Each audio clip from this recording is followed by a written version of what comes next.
everyone, and again, after several months, we're finally on our 4th episode, and consequently, we're also on our 4th floor. So, ang dami na rin nangyari since a few months ago, and we are on the 4th floor for the what will be the Center for Rejuvenative and Aesthetic Center ni Dr. Joseph D. So, eto na, patapos na tayo sa ating structural. We are on the 4th floor, and this is going to be the roof deck pavilion area that is sobrang mahangin. Ang sarap dito kahit na in the middle of the day ito. So ipapana natin sa may-ari. Unti-unti. Magandang araw. Kasi na, I am okay. And para bang since we haven't been on air for a while because we wanted to surprise you, we will be starting from the top floor. So the last time we were able to showcase a little bit of the first floor, papakyat ng second floor. Ngayon nasa pang-apat na tayo na palapag. actually from the last time we saw the episode, it was different. Now it's looking, nice. And it's buo na. It's Yun, buo na. buo na siya. So para bang ito yung exciting na part because dito we will be shooting more often because itong finishing, dito natin makikita kung ano yung talagang magiging finished outcome nitong ating Actually, structure. this is more of what Gary and Ariel and we were discussing from the very start. From the drawing board. Now, what we are drawing and what Ariel is scribbling is becoming a reality. Yes. Okay, so now let us go to our head engineer para i-explain kung naasa na tayo What ngayon. are these structures? Ariel? Well, right now we're done with the structural. We're heading into the finishing phase, which is the more, I would say, challenging part. Now, the best engineer around is the owner because they're the ones to decide what finishes. The architects can make decisions based on what he thinks, but in the end, it is the owner who decides what kind of doors, what kind of wall finishes we put in, and the ball is in your court, sir. Okay, so para sa ating mga sumusubaybay, sorry, alam niyo naman na, it's never a complete episode without my Filipino blunder. Pero para sa mga sumusubaybay sa atin. Siguro we show them Kung ano ito, what buddy. is the Yes. what is the structure? What will this be? What is your envision? Kasi ganito yan. What do you envision for this floor? And then our next episode, pagka nandito na ito, titingnan natin kung yung na-envision mo sa iyong imagination is really what is going to be on the ground or rather on the floor. So actually you're right, this is a rooftop.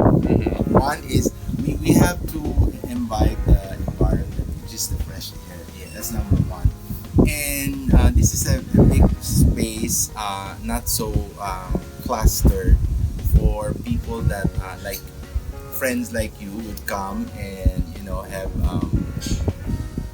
what do you call that, small get together and all those stuff. But I was telling you, in the future we can make a small garden pavilion out of this in the future. Not really a structure, but something that you just have to build it in a small aspect, like a garden placed on top of the roof. parang a barbecue area. Yes. Okay. Okay, so let's talk a little bit about the, kasi we're also with our electrical engineer dito, si Sir Gary. Pag-uusapan natin dito sa taas na ang ating roof deck, yung sumisilbing pang 5th floor over the ano. Dito, ano ang ilalagay natin dito? Kasi para sa mga gusto rin magpatayo ng mga sarili nilang mga dream structures, I know that we had this done for a specific purpose. Kasi for me, ayaw na ayaw ko yung nakikita yung mga bituka ng mga air conditioning outdoor units na nakalagay lang sa wall, di ba? Tapos para kang si Spider-Man na kailangan mo pa ng harness at saka ng gondola para maglinis. So ngayon, we have everything up here on all of the floors para maano natin ito, para ma-utilize natin. based on design, nag-order ko po sa area na to. Unobstructed. Oo. Ilalagay natin ang mga utilities, water tank, yung condenser dun sa ibabaw. So, free up itong area nito. So, yun. Ito ang mag-serve as ito ang magiging future CR. Dito yung function room. Reality show ito, no? Marami pa tayong options dito. Hindi pa tayo sure kung magre-railing tayo, kung mag-glass tayo. It will really all depend on the board of directors dito. Pero you can be rest assured na siguro what we can do to make our vlog more interactive, magbigay tayo ng ewan ko kung aabot, magbigay tayo ng 3 or 4 designs tapos we can have an online voting. Online voting. Online voting, which Okay, one will be better? Eh, syempre, para naman yung mga kaibigan mo, feeling nila meron silang contribution. Participation. Oh, exactly. So since we're backtracking from the 4th floor, we are going to what I would say is the heart and soul of this structure and building. Makikita ninyo, no, when you're building structures, make sure that comfortable yung pag-apak mo sa stairs. Because like the mom of Doc Joseph, si Mami, she's already a senior. We need to make sure that everything is comfortable for her, that she can access all of the floors if and when she wants to. Okay, eto na tayo sa heart and soul of ating structure. This is going to be kumbaga, what will make this place different from other small buildings. Si Doc Joseph kasi is an avid art collector. And surprise na lang yan kung ano ang imamount natin dito. Pero tingnan ninyo, mataas ang ceiling dito. Because this one is sort of like a showcase area for the passion of Doc Joseph. Because ang alam natin lahat, syempre, is yung work life niya bilang doktor. Pero lahat naman tayo, kung ano man tayo, no, meron tayong passion, meron tayong love for the arts, music, kung ano, culture. And I think this floor will showcase everything. No? So, what did you envision for this one in particular? Actually, when we were discussing about this part, I just wanted an empty space. It's like a lounge area. Okay. Not really a lot of those gadget stuff. It's just a few sofas and everything for friends that can come and just communicate and talk. Like for 3 hours or even 4 hours of those stuff. Because those are very, very important interaction for for human beings. That is such one. Then I want to put some of my dear passion over the years along the walls. One of some paintings, not really much. So that at least, when you sit around lazy after work, you lounge around. Hindi makaka-distress ka. And when you see it, this is my years of hard work and all those stuff. Yes, I Yes, understand. Yes, That's it. pretty much that's it. Pero we will make it a little bit more We special make it than right that. industrial. Yes, right. we will make it an industrial finish, an industrial neutral finish, so that why we are doing this, because we know as collectors, no, because I'm also a toy collector, I'm also into dogs, judging and breeding, and yung para bang, I know that when you're a collector, when you are, let's say, a art aficionado, ayaw ko na rin sabihin fanatic, hindi ibig sabihin na we keep the works that we have forever. Minsan nagsasawa rin tayo, minsan meron tayong mga special friends na gustong bilhin, and then minsan in our travels or we come up with something that we feel we need to have, but we cannot purchase it unless we have sold something else. Otherwise, we will be dipping from funds na hindi naman talaga dapat. So, kumbaga, we're keeping this finish na kahit anong ilagay dito, kahit anong tanggalin, bagay pa rin siya Pwede. for the next batch that will come in, if ever. True. Yeah. Agree. Actually, this is just a place for, it's like a passion place. Nothing else. How will this be different from first and second floor? Well, for one thing, we will not have any ceiling here for the third floor. we basically would have cement finishes for all around. We're air conditioned, of course. Yeah. What's nice is, if I may mention, the walls would be very flexible for your art collection. So you can place your pieces anywhere you want. Basically, that's it. So, do we go down to the second floor ngayon? So, bababa tayo. So, this is the main point. Bababa tayo, pahapyaw lang tayo dito because marami tayong sorpresa. So, I don't want to dwell on this too long. But as you can see, again, mahirap i-envision dati. Makapal talaga ang flooring natin. So, this is very safe. I will allow Sir Ariel to give me a tour of what's going to be. This is going to be, kumbaga, let's say, the main residence of the building. So we have the bedrooms here, the walk-in closet, and the rooms, and like a kitchenette, no? And the kitchenette. Okay, so this is the kitchenette. Nagiging ito para bang family room nitong floor na ito. Tapos pupunta tayo sa master's bedroom. Ano uli ito, Sir Gary? This one is the what area? Entertainment area. Entertainment area. So dito natin lalagay yung ating TV. Speaker, TV. So dito yung sofa natin.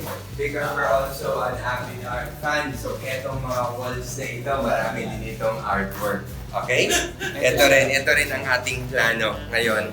So makikita kasi si-request ito sa akin ni Doc Joseph nung isang araw, and hindi ko ito napadala due to emergency sa family. So you can see more. Yeah, so you can see more or less layout-wise. Tapos we gave sample color sketches lang and swatches for what could be in the walls. Yung third floor is in the making. It's fantastic, but I would rather not show it muna. We will do it next week. Yeah, it's nice. Actually, I have it, but then ayaw ko pa. Ayaw ko pa. Because hindi Siyempre, kailangan mag-mount tayo. Kasi, oo. This is secret. Okay, but this is the master's bedroom. Okay, sino ang titira dito? Sa master. Ikaw na ang tatanong ko kasi akala ko kasi master's bedroom kay mami yun. Tapos hindi pala kay mami, iba pala yan. So kanina Actually, ito. adopted ka, di ba? Ayaw nga. So sabi ni mami, if I'm not around, Okay. so this one is your room. So, yan na sinasabi nila na huhuli ang isda sa bibig.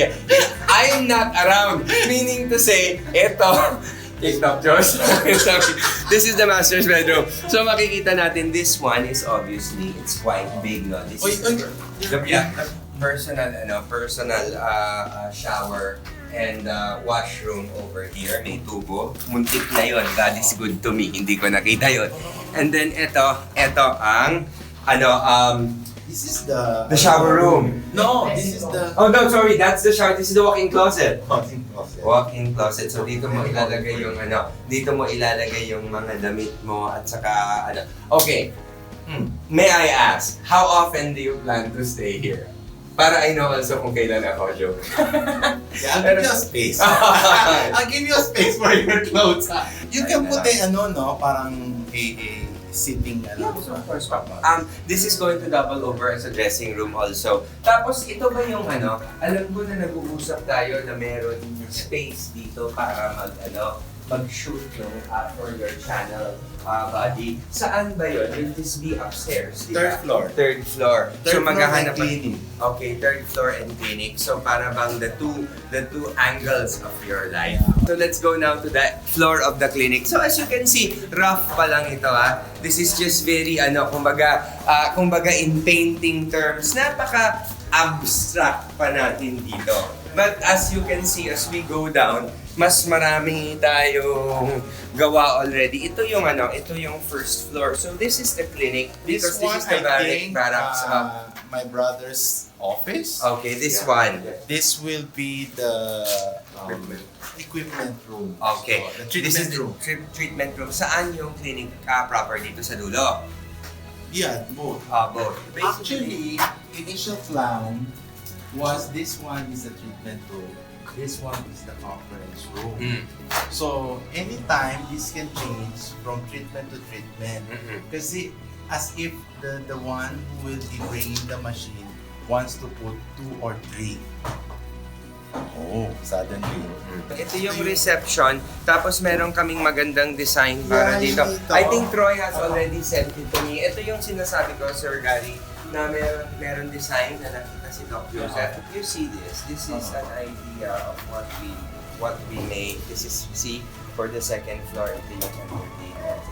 Tapos these are some of the things that we are, yung para bang we are not copying, but we are getting inspiration from ideas because kumbaga ito yung mga lights na sinasabi ko, tapos embedded yung TV, so you can really make best use of the space. Right. We will probably try to integrate this also here so Doc Joseph will stay here more often. Because since you're already doing this, might as well make it the way you want to. Diba? At saka, syempre, since sarili mo na ito, you can actually make it the way you want. Unlike pagka umuupa tayo, katulad ako, umuupa pa ako. So para hindi ko Right. pwedeng gawin yung gusto ko.